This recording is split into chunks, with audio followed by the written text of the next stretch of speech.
నమస్తే, welcome to our channel. ఈరోజు మన స్టూడియోలో ప్రముఖ వేదిక్ ఆస్ట్రాలజర్ గోనుగొంట్ల సురేష్ బాబు గారు ఉన్నారు. గురువుగారితో మాట్లాడేద్దాం. నమస్కారం గురుగారు. మణికంఠ గారు నమస్కారం అండి. శ్రీ విశ్వావసు నామ సంవత్సరంలో మిథున రాశి వారికి ఈ సంవత్సరం అంతా కూడా ఆర్థికంగా, ఆరోగ్యంగా అన్ని విధాలుగా ఈ కొత్త సంవత్సరం మరి ఎలా ఉండబోతుంది గురుగారు? మణికంఠ గారు, ఈ సంవత్సరం యొక్క విశిష్టత ఏంటంటే శ్రీ విశ్వావసు నామ సంవత్సరం. విశ్వం అంటే యూనివర్స్ అండి. ఓకే, వసు అంటే నివాసం ఉండటం. మనం ఏమంటారు, వసుదైవ కుటుంబకం అంటాం కదా, ప్రపంచం అంతా మన కుటుంబం అన్నదానికి రిప్రజెంటేషన్ ఇది. రెండోది, వసు అంటే సంపద అని కూడా వస్తుందండి. అంటే మన చుట్టూ ప్రపంచం అంతా సంపదమయంగా ఉంది, ఎందుకు నువ్వు లిమిటెడ్ చేసుకుంటావు అన్న ఫీలింగ్ కూడా వస్తుంది. వసు అంటే అందమైన అమ్మాయి అని కూడా ఒక మీనింగ్ ఉందండి సంస్కృతంలో. అందుకని ఏ ప్రకారంగా చూసుకున్న ఈ సంవత్సరం అంతా చాలా బ్యూటిఫుల్గా చక్కగా ఉంటుంది, గ్రోత్ ఉంటుంది అని మనకి ఈ సంవత్సరం యొక్క ఫలితాన్ని బట్టి మనకు తెలుస్తుందండి. అందుకనే ఈ సంవత్సరానికి ఆ పేరు పెట్టుకున్నారు. మనం పోయిన సంవత్సరం క్రోధీనామ సంవత్సరం అంటే ఏంటి, కోపంగా ఉంటుంది. మనం చూసాం కదండి, కొన్ని రాజకీయ పార్టీలు ప్రజలకి వాళ్ళకి ఘర్షణ, అళ్ళిళ్ళకి. తర్వాత మనకి అక్కడ బంగ్లాదేశ్ కొన్ని ప్లేసుల్లో హిందువులు దేవాలయాలు కూల్చేశారు, హిందువులను ఊచకొత్త కోసారు. తర్వాత మనకి కాలిఫోర్నియాలో అడవులు 40 కిలోమీటర్ల దాకా కాలిపోవటం, యుద్ధాలు. ఏమంటే క్రోధి అండి, ఒకళ్ళ మీద ఒకళ్ళకి వృధాగా కోపం.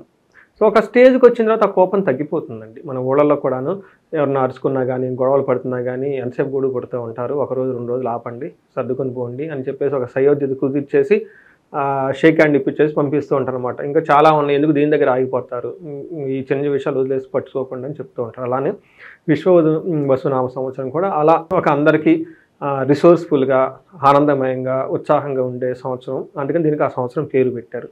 అయితే నేను రాశి ఫలాలు చూసినప్పుడు కూడాను మనకి 12 రాసులు ఒక 2 రాసులు కొంచెం బాగా ఇబ్బందులు ఉన్నాయి కాబట్టి మిగతా రాసులు వాళ్ళకి అంత ఓరంగా తటస్థంగా లేదంటే బాగున్నాయి కానీ తప్ప అంత ఇబ్బంది పెట్టే విధంగా రాశి ఫలాలు ఎవరికి లేవండి. అయితే మీరు అడిగిన విధంగా మిథున రాశి కనుక చూసుకుంటే ఒక చిన్న లైన్లో చెప్పాలంటే వీళ్ళకి కొంచెం విఘ్నాలు, ఆటంకాలతో కూడి సక్సెస్ వస్తుంది. ఈ సంవత్సరం అంతా స్ట్రైట్ ఫార్వర్డ్గా రిజల్ట్ అయితే రాదు, కొంచెం విఘ్నాలతో కూడి ఆటంకాలు కలిగి రిజల్ట్ వస్తుంది. సక్సెస్ డిలేస్ ఎక్కువ ఉంటాయి అంటున్నారు మీరు. డిలే అని కాదు, ఆటంకాలు ఎక్కువ ఉంటాయి. ఆటంకాలు అంటే చక్కగా ఉత్సాహంగా వెళ్తుంటే ఏదో ఒక ఆటంకం, ఆ ఆటంకాన్ని అధిగమించుకొని వెళ్తూ ఉంటారు అనమాట. అట్లా కొంచెం ఈ మిథున రాశి వాళ్ళకి ఆటంకాలతో సక్సెస్ వస్తుంది. మనకి ఇందులో మిథున రాశి వాళ్ళకి నక్షత్రాలు కనుక చూస్తుంటే మృగశిర 3-4 పాదాలు, ఆరుద్ర 1-2-3-4 పాదాలు, పునర్వసు 1-2-3 పాదాలంతా మిథున రాశి. పేరు బలం కనుక మనం చూసుకుంటే వీళ్ళకి కా, కీ, కు, ఖం, జ్ఞ, కా, కే, కో, హ ఈ అక్షరాలు మోరాలస్ ఇదే సౌండ్తో ఉన్న వాళ్ళంతా మిథున రాశి కింద వస్తారు. మనకి ఆదాయం, వ్యయము, రాజ్యపూజ్యం, అవమానం కనుక చూసుకుంటే వీళ్ళకి ఆదాయం 14, వ్యయం 2. అంటే మనకి ఎలా ఉందండి, ఆదాయం చాలా ఎక్కువగా ఉంది, వ్యయం చాలా తక్కువగా ఉంది. అంతేకాకుండా రాజ్యపూజ్యం 4, అవమానం 3. అంటే ఏ ప్రకారంగా కనుక మిథున రాశి చూసుకున్నా ఓవరాల్గా బాగుంటుంది. అంటే ఆదాయం కానివ్వండి, లేదంటే ఆదాయం కానివ్వండి. అయితే ఒక విషయం మీరు గమనించుకోవాల్సింది ఏంటంటే కొంచెం ఆటంకాలతో కూడి, అవమానాలతో కూడి వీళ్ళకి రిజల్ట్ వస్తుంది. బట్ అనుకున్న పనులు అయితే అన్నీ చేసుకుంటారు. కాస్త పేషెన్స్తో ఉండాలి ఎక్కువ. అంతే, ఇంటర్పర్సనల్ స్కిల్స్ కొంచెం సహనం ఎక్కువగా మెయింటైన్ చేస్తుంటే ఈ రాశి వాళ్ళకి ఒక స్మూత్ గోయింగ్ ఇయర్ అని మనం చెప్పుకోవాలి. మనకి రాశి గ్రహస్థితి కనుక చూసుకుంటే వీళ్ళకి మిథున రాశి వాళ్ళకి 10వ ఇంట్లో శని ఉన్నారండి, తర్వాత 9వ ఇంట్లో రాహు ఉన్నారు, తర్వాత వీళ్ళకి గుజుడు వచ్చినప్పటికి జన్మరాశిలో ఉన్నారు, తర్వాత వీళ్ళకి 11వ ఇంట్లో 3వ ఇంట్లో కేతు ఉన్నారు. ఈ యొక్క గ్రహస్థితి బట్టి మనం చూస్తుంటే మనకి మహర్షులు లఘుగోచారం, సూక్ష్మగోచారం అనే ఒక కాన్సెప్ట్లో చాలా సింపుల్గా మన సంస్కృతం మాటలో చెప్తారనమాట. ఏమని చెప్తారంటే దారిద్ర్యం, దుఃఖనాశనం, పాపం స్వం అని చెప్తారు. అంటే 10వ ఇంట్లో శని ఉండటం వల్ల ప్రొఫెషనల్ రిలేటెడ్ మ్యాటర్స్లో అంత ఫైనాన్షియల్గా గ్రోత్ ఉండదు. రెండోది, ఫస్ట్ ఇంట్లో గురువు ఉండటం వల్ల ఏదో ఒక చికాకులు, ఇబ్బంది పడే అవకాశం ఎక్కువగా ఉంటుంది. కేతు 3వ ఇంట్లో ఉండటం వల్ల సంపదలు ఎక్కువ వచ్చే అవకాశం ఎక్కువగా ఉంటుంది. 9th హౌస్లో రాహు ఉండటం వల్ల పాప కార్యాలు ఎక్కువ చేస్తారు.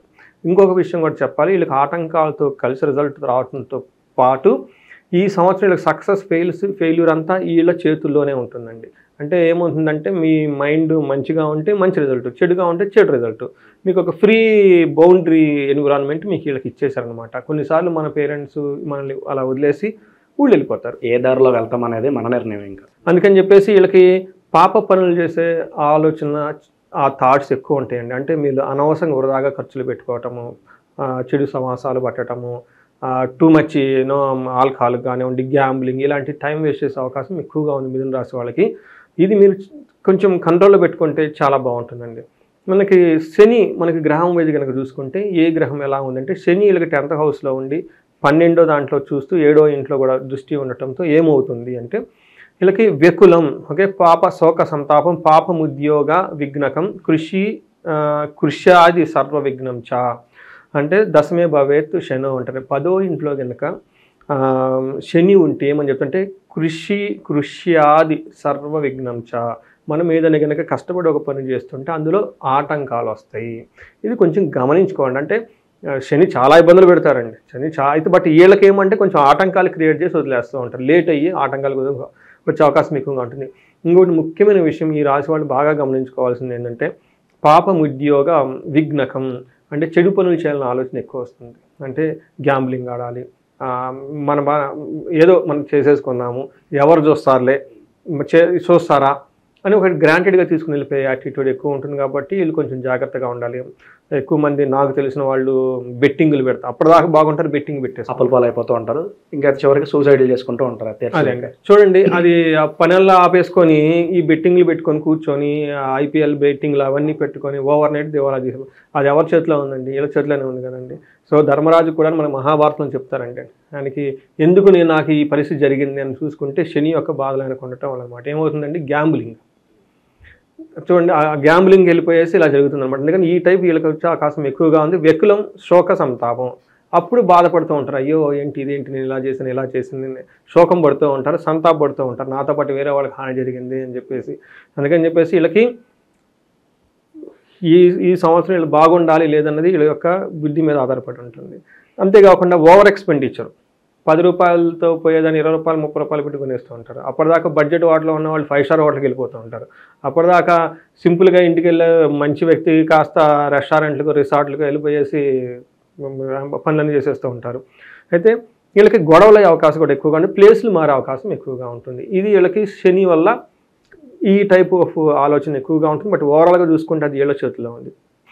గురువు వీళ్ళు 1st హౌస్లో ఉండటం వల్ల ఏమవుతుందంటే రాజకోపో యశోహాని ఉద్యోగస్య విరోధకం బుద్ధి భ్రంశో భాగ్యహాని తృతీయగే తనుగతికే రావు గురువు అని. అంటే తనుగతి అంటే మన జన్మ జాతకంలో జన్మ రాశిలో కనుక గురువు ఉంటే ఏమవుతుంది అంటే రాజకోపో యశోహాని, వీళ్ళకి పై బాసులు చాలా ఒత్తిడి వచ్చేస్తుందండి. నేను చాలా ఫోన్ కాల్స్ లాస్ట్ ఇయర్ మనకి ఎవరైతే ఈ రాశి వాళ్ళు ఉన్నారో వృషభ రాశి వాళ్ళు ఉన్నారో అది ఈ సంవత్సరం వీళ్ళు ఫేస్ చేస్తారు. ఉద్యోగంలో ఏమవుతుందంటే యశోహాని, పై ఉన్న బాస్ కానివ్వండి, గవర్నమెంట్ అఫీషియల్ కానివ్వండి, ఇన్కమ్ ట్యాక్స్ అఫీషియల్స్ కానీ, గవర్నమెంట్ రిలేటెడ్ పీపుల్ కానివ్వండి, వీళ్ళకి విపరీతమైన కోపం వచ్చేస్తుంది వీళ్ళు చేసే పని వల్ల.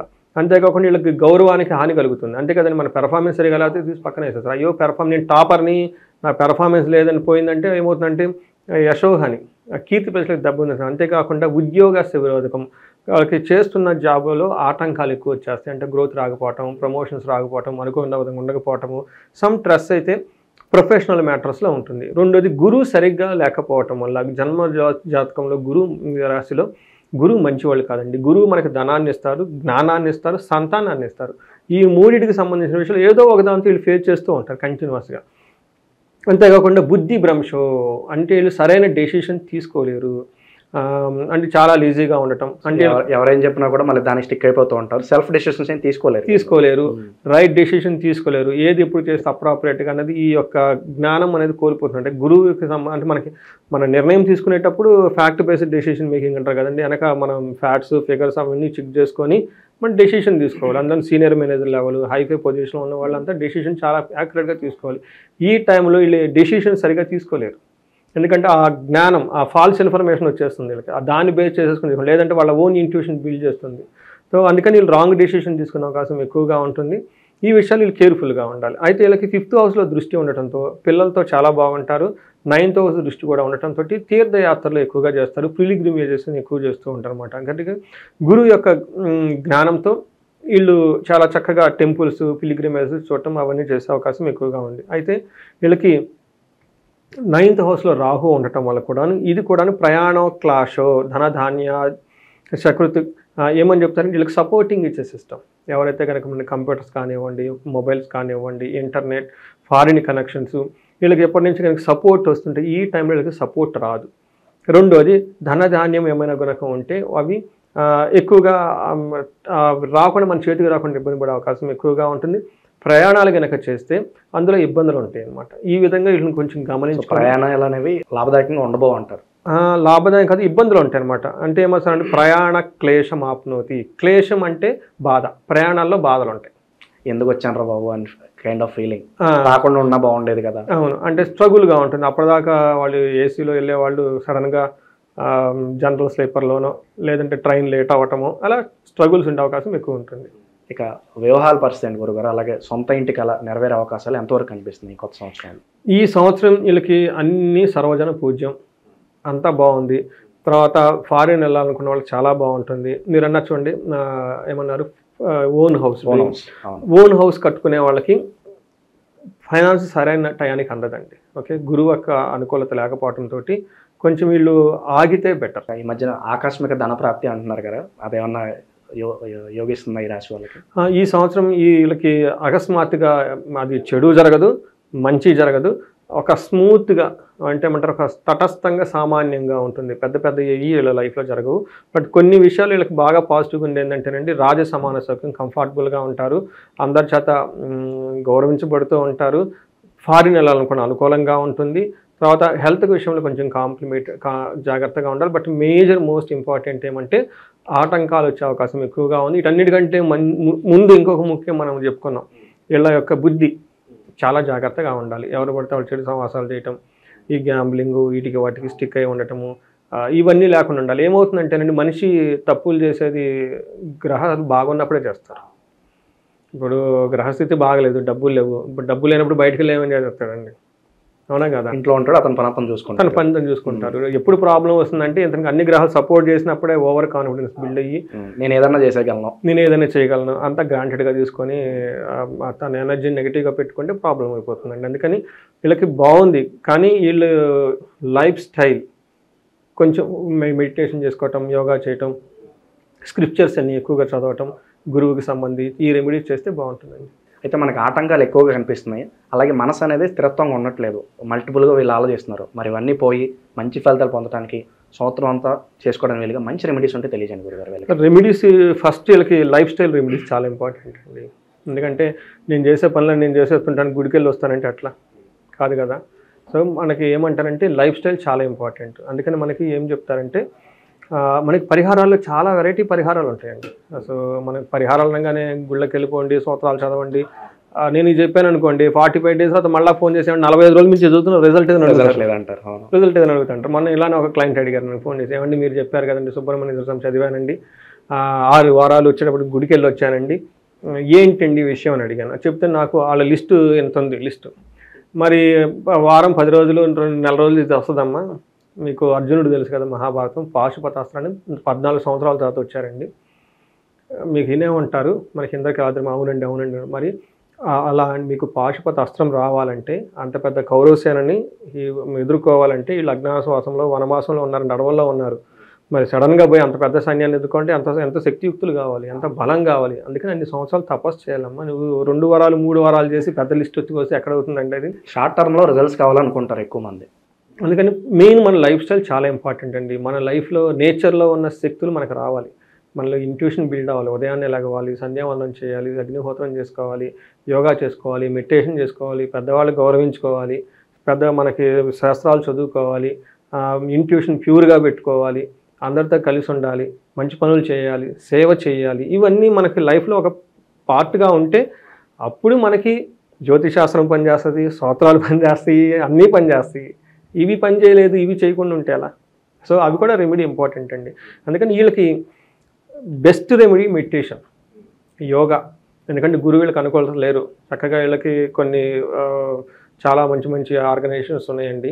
మనకి ఈషా ఫౌండేషన్ కానివ్వండి, ఆర్ట్ ఆఫ్ లివింగ్ కానివ్వండి, చాలా ఉన్నాయండి మనకి ఇక్కడ హైదరాబాద్లో. యోగా మెడిటేషన్ చేసే సెంటర్లు పెద్ద ఉన్నాయి.